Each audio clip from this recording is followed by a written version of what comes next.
Teku Umar dilahirkan di Melabu, Kabupaten Aceh Barat pada 1854 di Gampung Masjid atau sekarang Gampung Belakang, Kecamatan Johan Palawan, Melabu, Aceh Barat. Ayahnya bernama Teku Ahmad Mahmud dan ibunya Cut Mohani.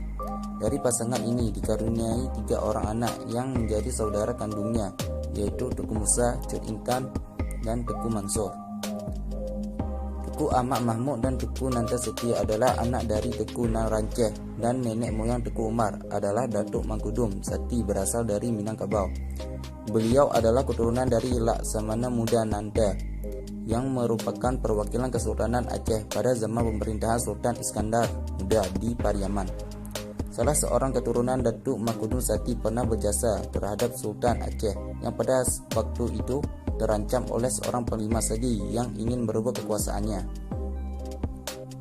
Teku Umar masa kecilnya dikenal sebagai anak yang cerdas, pemberani, dan kadang suka berkelahi dengan teman-teman sebayanya. Ia juga memiliki sifat yang keras dan pantang menyerah dalam menghadapi segala persoalan. Teku Umar tidak pernah mendapat pendidikan formal.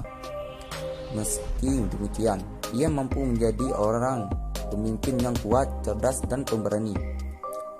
Ketika beranjak dewasa, pada 1873 meletus perang Aceh, Teku Umar baru berumur 19 tahun dan beliau ikut serta berjuang bersama pejuang-pejuang Aceh yang lainnya.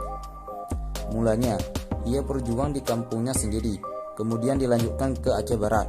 Pada umur yang masih muda ini, Teku Umar sudah diangkat sebagai peci kampung atau kepala desa di daerah Daya Melabu. Setahun kemudian, pada umurnya 20 tahun, Teku Umar melepas masa lajangnya dan menikah dengan Nyak Sofia yang merupakan istri pertamanya, anak Ule Balang Belumpang. Kemudian Teku Umar menikah lagi dengan Nyak Mahligai. Pernikahan ini dikaruniai anak perempuan bernama Cut Gambang yang lahir di tempat pengungsian. Pada tahun 1880, Teku Umar menikah lagi yang ketiga kalinya dengan Cut Nyadin, anak dari Teku Nanta Setia, yang merupakan saudara ayahnya.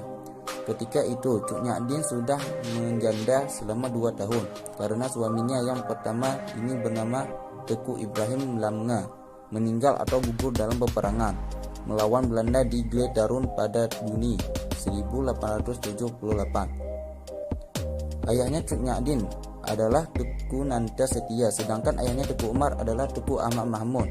Mereka bersaudara dan masih satu garis keturunan atau satu kakek. Jadi, Teku Umar menikahi putri pamannya yang merupakan istrinya yang ketiga, sedangkan Teku Umar adalah suami yang kedua dengan Cut Nyadin. Bila kita melihat dari sejarah hidup Teku Umar, maka jelas terlihat beberapa karakter yang terbentuk yang memiliki nilai-nilai yang dapat kita teladani dalam diri seorang Teku Umar.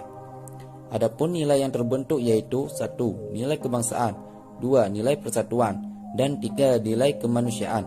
Walau pada masa Teku Umar negara Indonesia ini belum memiliki wujud, akan tetapi jelas bahwa Teku Umar sangat memiliki nilai kebangsaan, persatuan, dan kemanusiaan baik dari pergaulan, memimpin pasukan, dan menyalakan roda pemerintahan di masa beliau.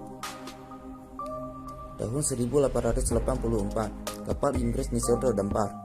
Kapten dan awak kapalnya disandera oleh Raja Tenom. Raja Tenom menuntut tebusan senilai $10 tunai oleh pemerintah kolonial Belanda. Teku Umar ditugaskan kepada membebaskan kapal tersebut. Karena peristiwa tersebut telah berakibat ketegangan setelah Inggris dengan Belanda. Teku Umar menyatakan bahwa merebut kembali kapal Nisero merupakan pekerjaan yang berat sebab tentara Raja Tenom sangat kuat, sehingga Inggris sendiri tidak mampu merebutnya kembali. Namun, ia sanggup merebut kembali asal diberi logistik dan senjata yang jumlah sehingga mampu bertahan dalam jangka waktu yang lama. Dengan pembekalan perang yang cukup jumlah, Teku Umar beranjak dengan kapal Bengkulu ke Aceh Barat membawa 32 orang tentara Belanda dan beberapa panglimanya. Tidak lama, Belanda dikejutkan berita yang menyatakan bahwa semua tentara Belanda ikut dibunuh di tengah laut. Seluruh senjata dan perlengkapan perang lainnya dirampas. Sejak itu Teku Umar kembali memihak pejuang Aceh kepada melawan Belanda. Teku Umar juga menyarankan Raja Tenom supaya tidak mengurangi tuntutannya. 2 tahun setelah peristiwa Nisero, peristiwa serupa kembali terjadi. Kali ini menyerupai kapal Hoek Kanton, kapal dengan Kapten Hansen, warga negara Denmark yang mendapat izin melayar di perairan Aceh dari pemerintahan kolonial Belanda. Setelah berlayar selama 3 hari, pada 15 Juni 1886, Hoek Kanton melepar jangkar di perairan Riga. Mula-mula mereka membeli lada dari kelompok Teku Umar.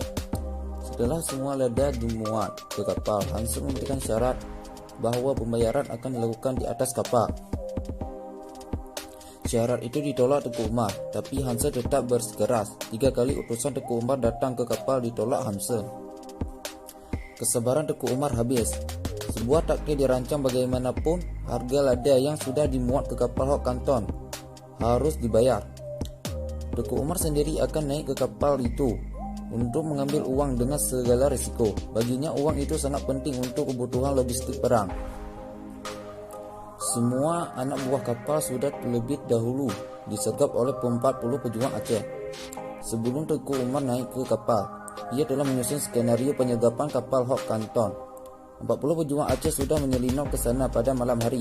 Hansen yang mencoba melarikan diri akhirnya ditembak. Kepala juru mudi Lamkerk yang berkebangsaan Jerman juga tewas bersama masinis, kepala Robert MC Gulock.